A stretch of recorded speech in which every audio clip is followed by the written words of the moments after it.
Welcome to the Speeding Bulletin. My name is Steve Younis from supermanhomepage.com. This is all the Superman related news that happened during the week September 23rd to 29th, 2011. The big news of the week for Man of Steel movie news was the report that the role of Lara, Superman's Kryptonian mother, has been recast, with Ayelet Zura chosen to take on the role in place of Julia Ormond. Ayelet Zura, the Israeli actress who starred in Angels and Demons, will start filming her role this week, but no explanation was given for Zack Snyder's last-minute change. BlackBookMag.com published an interview with actor Michael Shannon where he talks about the Man of Steel script and compares his character in Boardwalk Empire to how he's approaching Zod. In regards to taking on the role, he said it wasn't enough being a Superman film, the script had to be good too. He said, one of the main things on that is that Chris Nolan and David Goyer were in there writing the script and those guys know what they're doing. MovieNews.com claims that actor Michael Cerveris, best known for his Observer role in Fringe, is being considered to play Lex Luthor, but not for Man of Steel, but for its sequel. Obviously this is just a wild rumour at this point in time, so take it with a large grain of salt. Another rumour from NukeTheFridge.com has a claim from a reliable source who says they've seen concept art for what Jor-El will look like in the film. Jor-El is supposedly wearing a goldish white armoured suit that looks almost like the one in the video game Halo. The suit has the traditional S in the middle of his chest and it blends in with the colour scheme of the suit. I guess we'll have to wait and see if this rumour is indeed true. In other movie news, Warner Bros. Animation sent out a press release announcing that primetime TV stars Nathan Fillion and Tim Daly, the reigning voices of Green Lantern and Superman respectively, join an exciting group of actors reprising their famed cartoon roles in Justice League Doom, an all-new entry in the popular series of DC Universe animated original movies, due out in early 2012. A trailer for Justice League Doom will premiere at New York Comic Con on Friday, October 14th. In TV news, Cartoon Network and DC Entertainment have released the episode description for Homefront, this week's new episode of the Young Justice animated series. In this episode, the cave comes under fire from unknown enemies, and it's up to Artemis and Robin to save the day. Homefront airs on Friday, September 30th at 6:30 PM on Cartoon Network. Look for our episode summary and review early next week. Also, Cartoon Network has scheduled 4 new episodes for the Young Justice animated series to air in October. All episodes air at 6:30 PM. Superman homepage writer Isaac Frisby has updated our Young Justice animated series episode guide with a summary of the most recent Season 1 episode, Terrors. Isaac has also written his review for this episode, saying this was an immensely enjoyable episode from beginning to end, and he gave it a 5 out of 5 rating. DC Comics has announced that all 52 issues of their new 52 comic books has sold out from Diamond Comic Distributors in advance of publication, with all 52 issues receiving second printings.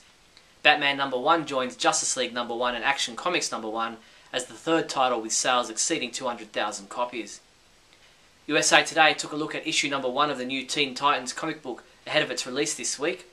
Writer Scott Lobdell said in issue #1, Superboy's function is kind of a shark out in the water we're not aware of yet.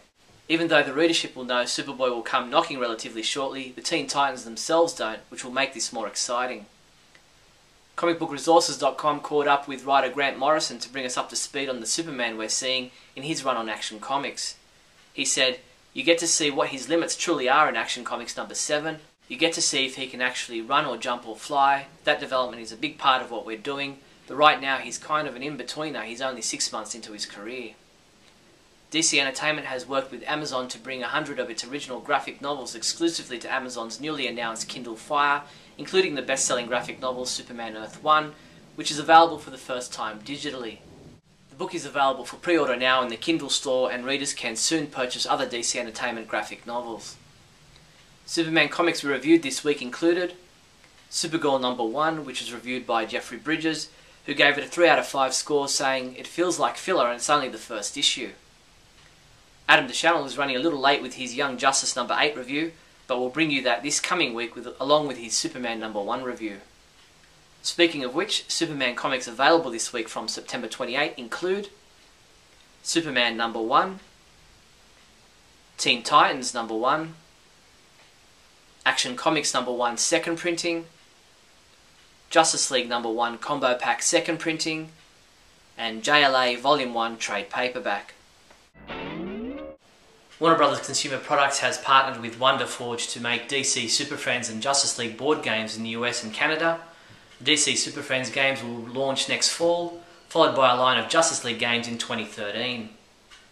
The St. Louis Today website reports that Mike Meyer, the mentally disabled Superman fan who recently went through the ordeal of having much of his vast Superman collection stolen by an ex-work colleague, received an unexpected phone call this last week from Superman Return star Brandon Routh.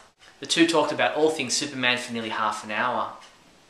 Nexon, a Canadian-based company who raised $1.4 million for the United Way in 2010, kicked off their Be a Superhero campaign this week by setting a new world record for the world's largest gathering of people dressed as Superman. Sporting their bright red and blue threads, 437 staffers filled Century Gardens over the lunch hour Thursday to be counted, surpassing the previous record of 288.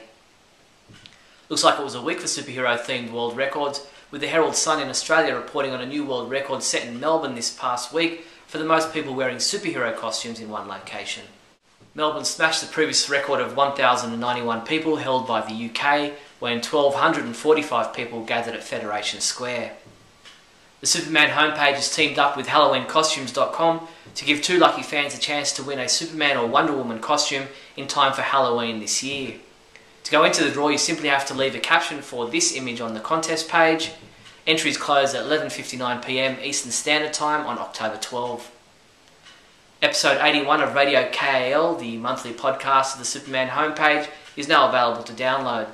In this month's show, Scotty and I discuss Man of Steel filming, recasting of Lara, Justice League Doom, Young Justice episodes, DC's The New 52 comic books, and more. Be sure to also check out Last Son of Krypton Chapter 81 and Lost Daughter of Krypton Chapter 53 audio dramas from pennantaudio.com. That's all the Superman news there was for the week September 23rd to 29. I'm Steve Younis from supermanhomepage.com. Great Scott!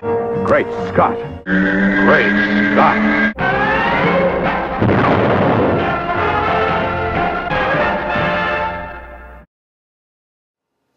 Hello everyone and welcome to Great Scott. I'm Scotty V. It's good to see you. Last week saw the introduction of Supergirl #1, again for the second time in not too many years, drawn by Mahmoud Asrar. Now in general I've been really enjoying the new artwork of the New 52, at least of the books I'm reading. I even picked up Resurrection Man #1, a character I've never had any interest in or known too much about, based on some solicits I saw online of what the art would look like. The cover wasn't great, but the art inside was spectacular, and I love the story. Most of the books I've been reading are the Superman family books, and Supergirl #1 is no exception. Mahmoud Asrar has done a spectacular job with most of the action scenes in the book. In fact, what I've been hearing complaint-wise from most fans is that there really isn't much to read in this book, and it's mostly just a fight. And from very beginning to the very end, it's kind of non-stop action, but there isn't much to read. It's a lot to look at, but it doesn't take very long to get through it. I actually really enjoyed the book, and I read it immediately a second time after I read it the first time because I really liked it. I did have some problems. Some things stood out to me and took me out of the story a little bit, and it boils down to the artwork, which, again, in general is very, very good. But Supergirl's nose seems to continuously change, and in many panels she looks like one person, and then in the next panel she looks like somebody completely different.